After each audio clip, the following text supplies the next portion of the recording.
করি, নির্জনে বসিয়া কৃষ্ণ নাম গাব যবে, মন স্থির করি নির্জনে বসিয়া কৃষ্ণ নাম গাব যবে, সংসার ফুকার কাণে না পাশিব, দেহ রোগ দূর রবে। গুরুদেব কবে মোর সেই দিন হবে, কবে মোর সেই দিন হবে। হরে কৃষ্ণ বলি গাহিতে গাহিতে, নয়নে বহিবল, দেহেতে পুলক উদিত হইবে, প্রেমেতে করিব ভোর। গুরুদেব কবে মোর সেই দিন হবে,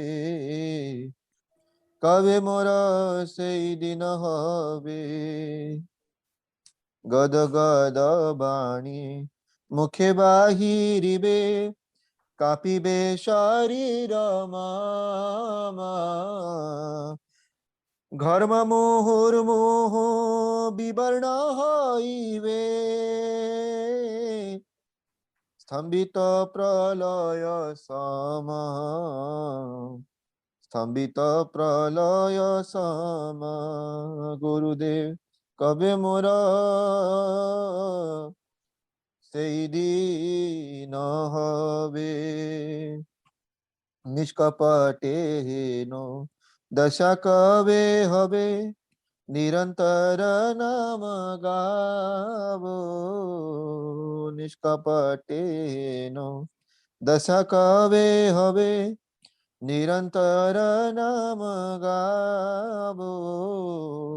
আবেশ রহিয়া দেহ যাত্রা করি,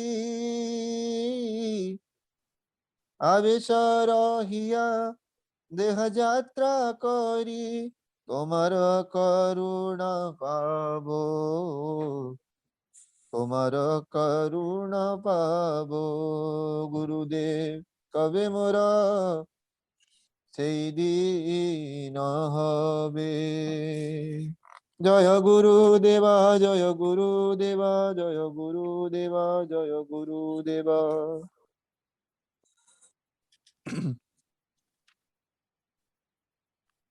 ওহে বৈষ্ণব ঠাকুর দয়ার সাগর, এ দাসে করুণা করি।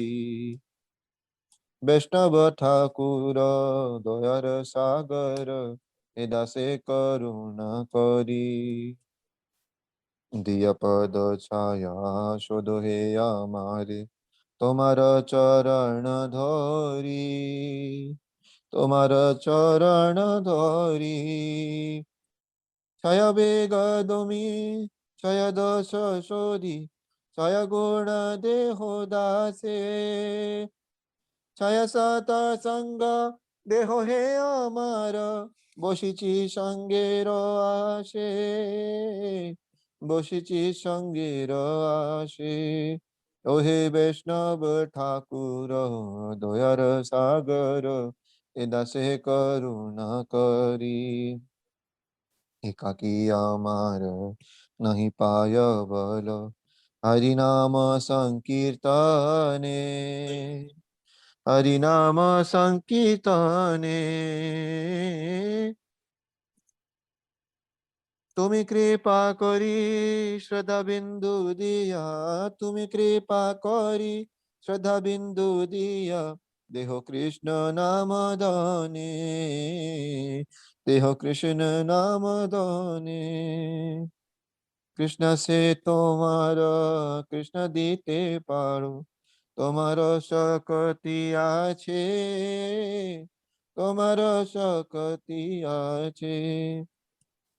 আমি তো কঙ্গাল কৃষ্ণ কৃষ্ণ বলি, ধাই তব পাছে পাছে, ধাই তব পাছে পাছে।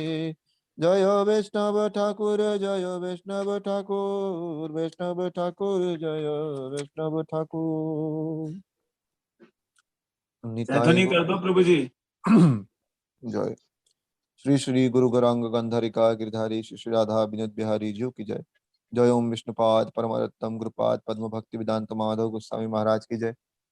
नितला प्रविष्टोम विष्णुपाद स्तोत्र शत शिष्मशील भक्ति वेदांत नारायण गोस्वामी महाराज की जय। नितला प्रविष्टोम विष्णुपाद स्तोत्र शत शिष्मशील भक्ति वेदांत बामन गोस्वामी महाराज जी की जय। नितला प्रविष्टोम विष्णुपाद स्तोत्र शत शिष्मशील भक्ति वेदांत स्वामी महाराज जी की जय। नितला प्रविष्टोम विष्णुपाद अष्टोत्तर शत शिष्मशील भक्ति प्रज्ञान केशव गोस्वामी महाराज की जय। लाभ प्रविष्टोम विष्णुपाद अष्टोत्तर शत शिष्मशील भक्ति रक्षक श्रीधर गोस्वामी महाराज की जय। लाभ प्रविष्टोम विष्णुपाद अष्टोत्तर शत जगत गुरु श्रील भक्ति सिद्धांत श्री ठाकुर प्रभुपाद की जय। परम आयतम श्रील गौर किशोर दादू जी महाराज जी की जय। सच्चिदानंद श्री भक्ति ठाकुर जी की जय। श्री गुरु आचार्य की जय। श्री रूप सनातन भट्ट रघुनाथ श्री जीव गोपाल भट्ट दास रघुनाथ गोस्वामी प्रभु की जय। श्री भूगर्भ गोस्वामी लोकनाथ गोस्वामी जी की जय। श्री स्वरूप दामोदर रायरवंद आदि गौर भक्त पार्षद की जय। नाम दास ठाकुर जी की जय। सपार्षद सपरिकर श्री सचिनंदन गौरहरि की जय। सपार्षद सपरिकर श्री श्री राधा कृष्ण जी की जय। हरे कृष्ण महामंत्र की जय। हरे नाम संकीर्तन की जय। अनकोटि वैष्णव वृंद की जय। निताई गौर प्रेमानंदे हरि हरि बोल।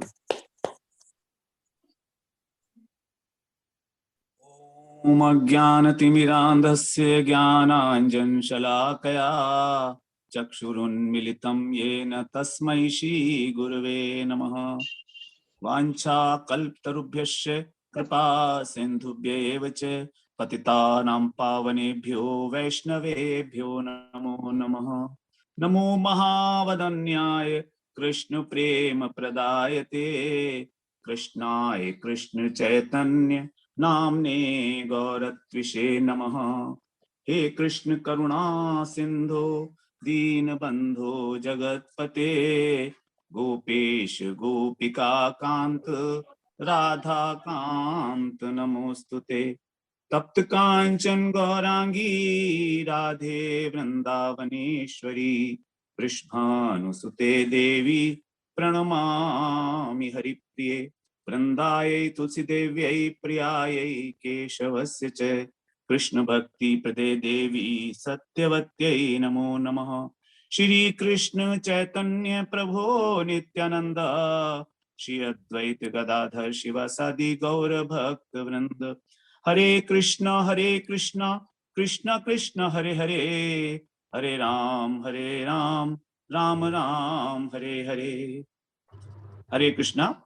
सर्वप्रथम मैं अपने गुरुपाद पद्म ओम विष्णुपाद अष्टोत्तर शत श्री श्रीमद भक्ति वेदांत माधव गोसाई महाराज के चरण कमलों में अनंत कोटि दंडवत प्रणाम ज्ञापन करता हूँ।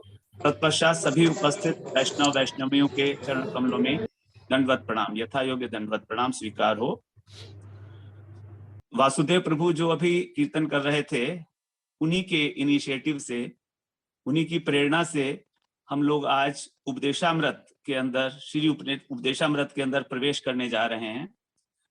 बड़ा शुभ अवसर है और उनका ही एकमात्र एफर्ट है ये। वासुदेव प्रभु का कहना था कि हमें किसी ग्रंथ का अनुशीलन करना चाहिए नियम पूर्वक, प्रत्येक सप्ताह एक दिन निश्चित करके। तो फिर ऐसा डिसाइड किया गया कि हम 10:30 बजे संडे के दिन जूम पर ही मिला करेंगे और इसका ग्रंथ का हम लोग अध्ययन करेंगे। तो ग्रंथ तो आपके पास होगा ही, अगर नहीं है तो इसको आप डाउनलोड भी कर सकते हैं purebhakti.com से। श्री उपदेशामृत रूप गोस्वामी के द्वारा ये लिखा गया ग्रंथ है। महाप्रभु के बारे में सब जानते ही हैं। चैतन्य महाप्रभु, उनके 6 जो है गोस्वामी जो उनके शिष्य थे, तो उन्हीं में से जो रूप गोस्वामी हैं वो उन्हीं के द्वारा ये रचित है श्री उपदेशामृत। महाप्रभु ने किसी प्रकार का ग्रंथ का प्रणयन नहीं किया, उन्होंने कोई रचना नहीं की, लेकिन ऐसा बताए हैं, इसी ग्रंथ में ही लिखा हुआ है, ये आप पढ़ सकते हैं कि जिस समय महाप्रभु कृष्ण प्रेम में विभोर हुआ करते थे और वहां पर जगन्नाथपुरी में, तो उस समय वो जब समुद्र को देखते थे तो उनको यमुना जी की याद आती थी, और वहां पर बालू का टीला देखते थे तो गोवर्धन की याद आती थी। तो इस प्रकार से वो राधा भाव के अंदर व्याकुल होके जब अश्रु विसर्जन करते थे तो उनके मुख से जो है कुछ उपदेश निकला करते थे। उन्हीं को जो है उनके जो सेवक थे गोविंद, उन्होंने श्लोकों के रूप में कहीं कड़चे पर एक जो छोटी सी डायरी होती है, उसके ऊपर लिख लिया करते थे वो। और उसके साथ ही जो उनके साथ उनके परिकर थे, स्वरूप दामोदर जी और राय रामानंद जी भी, तो वे भी उनके साथ वहीं पर हुआ करते थे। तो इस प्रकार से जो उन्होंने समय समय पर महाप्रभु के मुख से जो उपदेश निकले, उसी को रूप गोस्वामी ने श्लोक के रूप में संग्रहित करके हमारे सामने प्रस्तुत किया है, श्री उपदेशामृत के रूप में। इसमें टोटल 11 श्लोक हैं। वास्तव में श्लोक नहीं है, मंत्र ही हैं। अगर हम इनके ऊपर मनन करें तो हमारा भक्ति का जो रास्ता है, जो हम लोग जिस रास्ते पर चल रहे हैं परमार्थ के मार्ग पर, तो वो हमारा प्रशस्त होता है। अंत में धीरे धीरे रूप गोस्वामी यहाँ पर हमको शरीर के धरातल से उठाकर और किस प्रकार आत्मा के स्तर पर, प्रेमा भक्ति के स्तर पर लेकर जाएंगे इन 11 मंत्रों के माध्यम से, ये हम लोग यहाँ पर अध्ययन करने की चेष्टा करेंगे। हमारा उद्देश्य यहाँ पर ग्रंथ को केवल पढ़ना मात्र नहीं है, क्योंकि पढ़ तो आप स्वयं सकते हैं, उसमें किसी प्रकार का कोई व्यवधान नहीं है, लेकिन इसका जो प्रत्येक श्लोक है वो हमें अपने जीवन में किस प्रकार से हम उतार सकते हैं, तो ये हमको उसमें समझना चाहिए कि किस प्रकार से रूप गोस्वामी ने, महाप्रभु ने जो है इस ग्रंथ को प्रकाशित कराया रूप गोस्वामी के माध्यम से। तो जितना हम इसको अपने जीवन में उतार पाएंगे, थोड़ा सा भी चाहे उतारें, तो हमारे जीवन में क्रांतिकारी परिवर्तन आ सकता है। उपदेशामृत जो, जैसे रूप गोस्वामी के विषय में शायद आप जानते ही हो, 2 लाइन में बता देता हूं। हुसैन शाह एक वहां उस समय एक बंगाल में गौड़ देश में वहां के राजा हुआ करते थे, उनके फाइनेंस मिनिस्टर थे ये रूप गोस्वामी, और बचपन से ही जो है कृष्ण के अनुराग में थे, वैष्णव थे, ब्राह्मण थे, लेकिन एक जो मुसलमान शासन थे उसके फाइनेंस मिनिस्टर थे। इनके बड़े भाई जो हैं वो सनातन गोस्वामी, तो दोनों ही भाई जो हैं ये वो छोड़कर और महाप्रभु की शरण में आ गए। तो इस प्रकार से रूप गोस्वामी फिर वृंदावन में आके यहाँ पर बहुत ही विरक्ति वैराग्यपूर्ण जीवन यहाँ पर व्यतीत किया, और महाप्रभु की आज्ञा के अनुसार इन्होंने यहाँ पर श्री विग्रह को भगवान के प्रकट किया। जैसे राधा गोविंद जी हैं तो वो इन्हीं के द्वारा प्रकट श्री विग्रह है। अभिधेय तत्व के जो हमारे अधिष्ठात्र हैं वो राधा गोविंद जी हैं। वृंदावन में उनका मंदिर है जो इन्हीं के द्वारा है, प्रकट किया गया है। तो रूप गोस्वामी ने बहुत सारे ग्रंथों में अपने जीवन को थोड़ा परिमार्जित कर पाए, तभी उसके अंदर हमारा प्रवेश जो है सफल होगा, सार्थक होगा। देखिए इसमें लिखा गया उपदेशामृत, उपदेश है और अमृत है। ये अमृत वो वाला अमृत नहीं है जो स्वर्ग में अमृत होता है। स्वर्ग का अमृत जो है वो तो नाशवान है, वहां तो केवल देवताओं की आयु बढ़ती है और भोग करने की सामर्थ्य बढ़ती है। लेकिन यहाँ पर ये जो अमृत दिया जा रहा है हमको 11 मंत्रों के माध्यम से, ये हमारे जीवन को, जो मृत्यु रूपी एक भय है हमारे जीवन में, सबसे बड़ा भय है हमारा मृत्यु, उस भय को नाश करने वाला है। मृत्यु के भय को जड़ से ही काटने वाला है इस प्रकार का अमृत, क्योंकि अमृत है ही वो जो हमारी जो मरण धर्मा है, हमारा प्रकृति, उसको समाप्त कर दे। शरीर को हम मरण धर्मा मानते हैं, तो अभी तक हम अपने को शरीर ही माने बैठे हैं। तो किस प्रकार हम अपनी आत्मा के स्तर तक पहुंच सकते हैं, ये यहाँ पर बता रहे हैं रूप गोस्वामी जी। अब यहाँ पर 11 श्लोक जो हैं, ये अगर इसको देखा जाए तो ये 11 जो हमारी इंद्रियां हैं, 5 ज्ञानेंद्रियां, 5 कर्मेंद्रियां और 1 मन, मन को भी अंतर इंद्रिय कहा गया है। तो ये 11 इंद्रियों के द्योतक हैं कि किस प्रकार से हम इस शरीर के अंदर जो हमारे पास इंद्रियां हैं उससे ऊपर उठकर आत्मा के स्तर पर ऊपर उठ के और भगवान का जो दासत्व है उसको प्राप्त करके भगवान की सेवा में जा सके, साक्षात भगवान की सेवा में जा सके। भक्ति मार्ग में ये जो उपदेशामृत ग्रंथ है, ये एक अनमोल निधि है हमारे पास, बहुत बड़ा एक हमारे पास ये खजाना है भक्ति मार्ग के अंदर। पहले तो हम भक्ति शब्द को समझें कि क्या है। भक्ति शब्द जो बना है वो बना है भज धातु से। भज का अर्थ होता है सेवा। भज इत्येष वै धातु सेवायाम परिकीर्तितः। तो भज का अर्थ होता है सेवा करना, तो अर्थात भक्ति का मतलब हुआ सेवा करना। लेकिन इसमें भक्ति में ति प्रत्यय लगा हुआ है। ति प्रत्यय का मतलब है प्रीति। तो जो सेवा प्रीति पूर्वक की जाती है उसी को भक्ति कहा जा सकता है। वैसे तो हम लोग बहुत सेवाएं करते हैं, लेकिन वो प्रीति पूर्वक नहीं होती है। तो जब वो प्रीति पूर्वक नहीं है तो हम उसको भक्ति कह सकते, इस प्रकार से। और दूसरी बात, संस्कृत में ऐसा भी है कि जो प्रत्यय होता है उसकी, जब हम किसी शब्द का अर्थ निकालते हैं तो प्रत्यय की जो है प्रधानता अधिक होती है। तो यहां पर प्रत्यय है ती प्रत्यय, तो ती का अर्थ है प्रीति, तो प्रीति की प्रधानता अलग है, अधिक है सेवा से भी। तो प्रीति पूर्वक सेवा को ही केवल भक्ति कहा गया है। उसी भक्ति मार्ग के ऊपर हमको चलाने के लिए, हमको आगे रास्ता बताने के लिए उपदेशामृत का जो ग्रंथ है हमारे सामने प्रस्तुत है और हमें दिया गया है। आरंभ कर रहे हैं इसका प्रथम श्लोक से। प्रथम श्लोक बता दीजिए प्रभु जी, निकाल लीजिए। हरे कृष्णा प्रभु जी, स्क्रीन पे शेयर कर दीजिए प्रथम श्लोक। प्रथम श्लोक इस प्रकार है, वाचो वेगम मनसः क्रोध वेगम जिह्वा वेगमुदरोपस्थ वेगम एतान वेगान यो विषयेत धीरः सर्वामपि माम पृथ्वीं स शिष्यात्।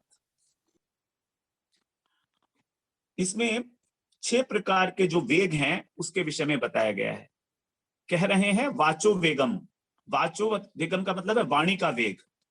हम लोगों को बोलने की बहुत आदत होती है ना, we are a chatterbox really, है ना। तो हमेशा कुछ ना कुछ बोलते ही रहते हैं, सारे दिन बोलते हैं हम लोग।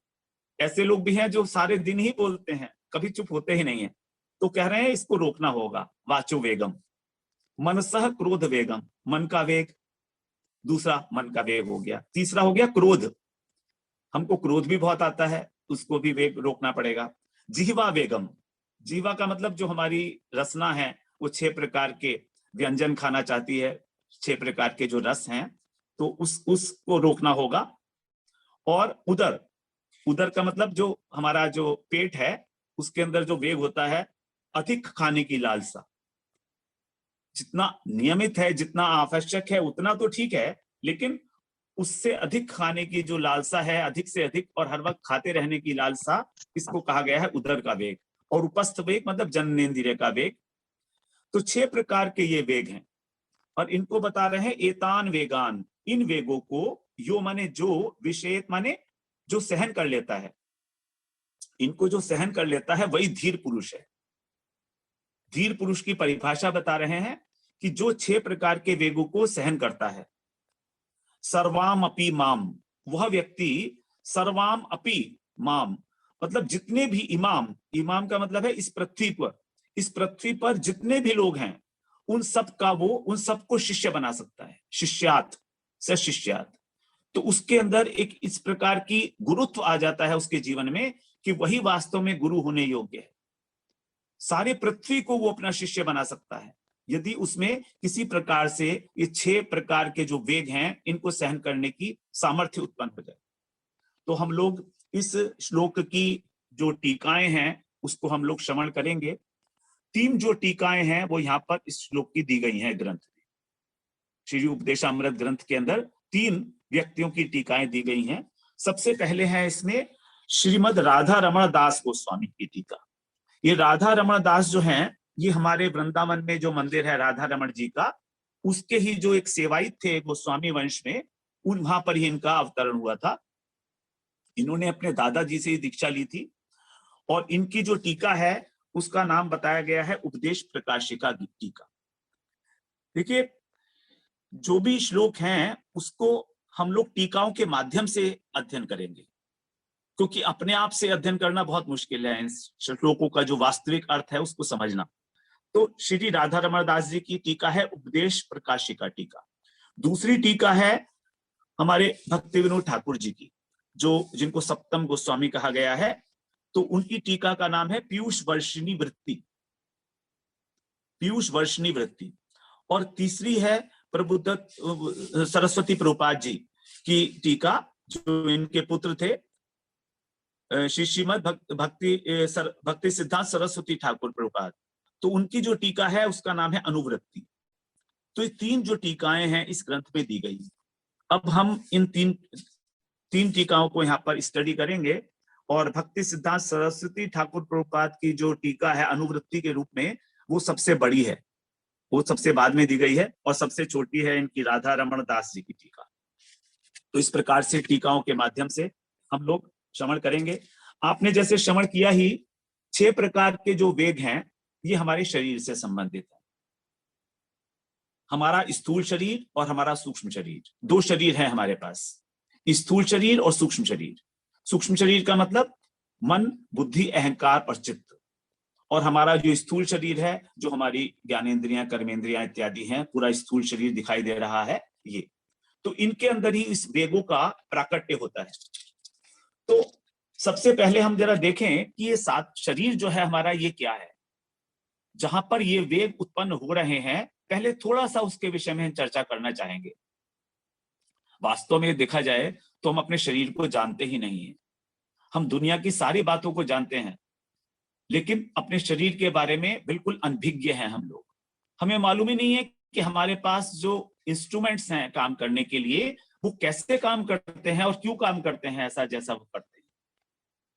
हमारा मन वैसा क्यों सोचता है जैसा उसको सोचना, जो सोचता है वो वैसा क्यों सोचता है, क्या कारण है उसका, क्या कारण है। हमारे मन में, हमारा मन हमारे वश में क्यों नहीं है, हमारी बुद्धि ठीक प्रकार से काम क्यों नहीं करती है। तो शरीर तत्व को थोड़ा सा समझना आवश्यक है। और श्रीमद् भागवत में तो 11वें स्कंध में दत्तात्रेय जी, जिनकी कल जयंती मनाई गई, विष्णु के अवतार हैं दत्तात्रेय जी, तो उन्होंने अपने जीवन में 24 गुरु बनाए थे। और 24 गुरु बनाने के बाद भी उन्होंने 11वें स्कंध में भागवत पुराण के 9वें अध्याय में एक बहुत महत्वपूर्ण श्लोक कहा है। उन्होंने कहा कि ये जो शरीर है ये भी मेरा गुरु है। ये थोड़ी आश्चर्यजनक बात लगेगी आपको। शरीर को वो गुरु कह रहे हैं और आत्मा जो है वो शिष्य है। ये उल्टी सी बात है शरीर को गुरु कहना, क्योंकि वास्तव में ये शरीर ही एक ऐसा हमारे पास माध्यम है जिससे हम भगवान की प्राप्ति कर सकते हैं। यदि शरीर नहीं होगा तो भगवान की प्राप्ति कैसे होगी। शरीर को दिए जाने का कारण ही यही है, साधन धाम मोक्ष कर द्वारा। तुलसीदास जी ने बोला है कि मोक्ष का जो साधन है वो शरीर ही है। तो शरीर के विषय में दत्तात्रेय जी कह रहे हैं कि किस प्रकार से वो उनका गुरु है। देहो गुरुर्मम विरक्ति विवेक हेतुर विभ्रत स्म सत्व निधनम सत्ततार्ति उदरकम तत्वानन्येन विमर्शयामि यथा तथापि पारक्यमिति अवसितो विचारम्य संगः। 11वें स्कंध का 9वें अध्याय का 25वां श्लोक है कि जो देह है, शरीर, ये मेरा गुरु है। गुरु कैसे है? क्योंकि 2 चीजों को धारण करता है, एक तो सत्व को और एक मृत्यु को। सत्व का मतलब होता है सत, सत का मतलब होता है सत्ता, मतलब अस्तित्व, लाइफ। तो ये शरीर है और इस शरीर का मृत्यु भी होती है, दोनों बातें सत्य हैं। तो सत्व को धारण करता है और निधन अर्थात मृत्यु को धारण करता है। इन दोनों के अलावा एक और चीज को धारण करता है ये सत्व, ये शरीर, और वो है दुख। दुख को धारण करने का आधार भी शरीर है, क्योंकि दुख होता है हमारे मन को, मन को ही सुख और दुख की अनुभूति होती है। तो ये तीसरी चीज है दुख। अब निरंतर दुख मिलती है इसको, इसीलिए कह रहे हैं सतत आरती उदरकम। ये शरीर वास्तव में निरंतर दुख का एक गड्ढा है। उदरकम का मतलब होता है गड्ढा। तो एक गड्ढा है जिसके अंदर दुख जो है निरंतर गिरता ही रहता है, मिलता ही रहता है। इसीलिए भगवान ने गीता में भी कहा है जन्म मृत्यु जरा व्याधि दुख दोषानुदर्शनम। जन्म, मृत्यु और जरा व्याधि। जरा का मतलब बुढ़ापा और बीमारी, इन दोनों से हमको दुख मिलता है। तो जन्म मृत्यु जरा व्याधि दुख दोषानुदर्शनम, इनका दोष दर्शन निरंतर करते रहना चाहिए। तो ये 3 चीजों का आश्रय है हमारा शरीर, जन्म का, मृत्यु का और दुख का। ठीक है, अब फिर ये गुरु कैसे हुआ हमारा? तो कह रहे हैं कि जो शास्त्रीय तत्व का विमर्श है वो भी इसी शरीर के द्वारा संभव है। अगर हम चाहें कि हम तत्व ज्ञान को प्राप्त करें तो कैसे करेंगे? शरीर की आवश्यकता है। तो इसीलिए कह रहे हैं तत्वान्यनेन विमर्शामि, विमर्श करने का, विचार करने का जो साधन है वही शरीर है। लेकिन तथापि पारक्यम, ये तो भी हमारा अपना नहीं है, शरीर हमारा अपना नहीं है, क्योंकि मृत्यु हो जाएगी हमारी। अब मृत्यु हो जाएगी तो हमारा कैसे हो गया? हमारे तो कंट्रोल में नहीं है। जब मृत्यु हो जाएगी तो इस शरीर की भस्म बन जाएगी, तो हमारा कहाँ है ये? हम तो रहेंगे। तो इसलिए कह रहे हैं कि मैं क्या करता हूं, दत्तात्रेय जी कह रहे हैं कि मैं असंग होकर विचरामी, असंग विचरामी, मैं इस शरीर में बिना आसक्त हुए विचरण करता हूं, अनासक्त होके विचरण करता हूं मैं इस शरीर में। इसलिए जो शरीर है ये हमारा, ये भी हमको एक गुरु का कार्य करता है, क्योंकि हमको तत्व ज्ञान देता है, हमको भजन मार्ग में आगे बढ़ने के लिए ले जाता है। अब इस शरीर को गुरु कब बनाया जा सकता है? जब हम अपने मन को, अपने वाणी को और अपने शरीर के वेग को शांत करेंगे। तो हमारे पास तीन ही चीजें हैं इस शरीर में, शरीर, वाणी और मन। कोई भी चीज तीन ही प्रकार से होती है, कायन, वाचा, मनसा। तो सबसे पहले यहां पर उन्होंने बताया वाणी का वेग, क्योंकि ये वाणी जो है ये सबसे ज्यादा परेशान करती है। हमारे सारे संबंध जो हैं वो इस वाणी के ऊपर ही आधारित हैं। बड़े बड़े जितनी महाभारत हुआ है, जो रामायण, रामचरितमानस में जो रावण के साथ युद्ध हुआ है राम जी का, वो सब वाणी का ही वेग है। तो इस वाणी के वेग को शांत करना सबसे इंपॉर्टेंट, इसीलिए इसको सबसे पहले रखा गया, वाचो वेगम। उसके बाद फिर कहा गया मनसह क्रोध वेगम। मन और क्रोध ये वास्तव में एक ही है, क्योंकि मन के अंदर ही हमारे क्रोध की उत्पत्ति होती है। तो मन को समझना, अगर हम मन को समझ लेंगे कि मन की कैसी गतिविधि है, तो हमारा क्रोध भी शांत हो जाएगा। तो वास्तव अगर हम बेसिकली समझें मन को, तो मन का काम है किसी भी वस्तु के प्रति कामना करना, इच्छा करना, संकल्प विकल्प करना। ये तीन काम है मन के। इसे अच्छी तरह हम समझ लें, मन हमारा तीन प्रकार के काम करता है, संकल्प, विकल्प और कामना। अब ये क्यों करता है ऐसा? क्योंकि अंतःकरण में एक और तत्व जो विराजमान है उसका नाम है चित्त। मन, बुद्धि, अहंकार और चित्त।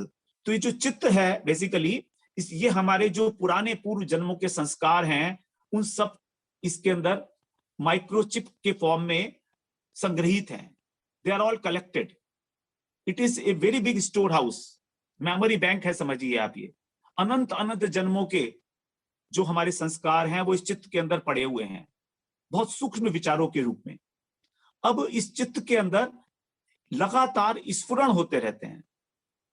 स्फुरण का मतलब कुछ लहरें उठती रहती हैं हमारे मन में, हमारे चित्त में लहरें उठती हैं। चित्त में लहरें उठती इसलिए हैं क्योंकि उसके अंदर बहुत सारे संस्कार पड़े हुए हैं।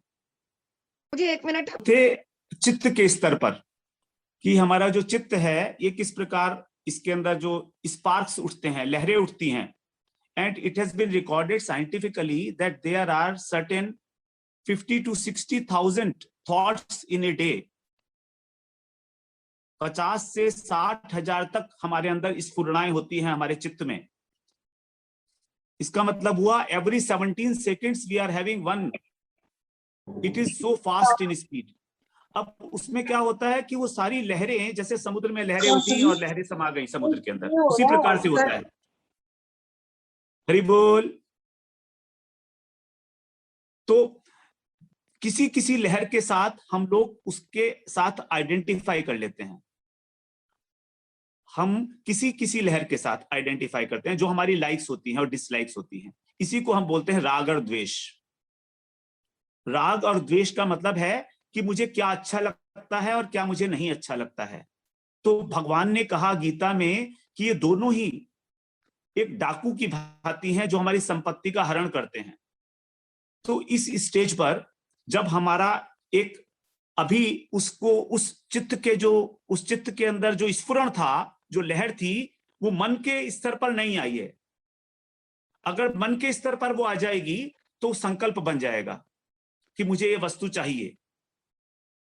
ये वस्तु मुझे अच्छी लगती है, ये वस्तु मुझे अच्छी नहीं लगती है, तो इस संकल्प बन जाएगा। तो भगवान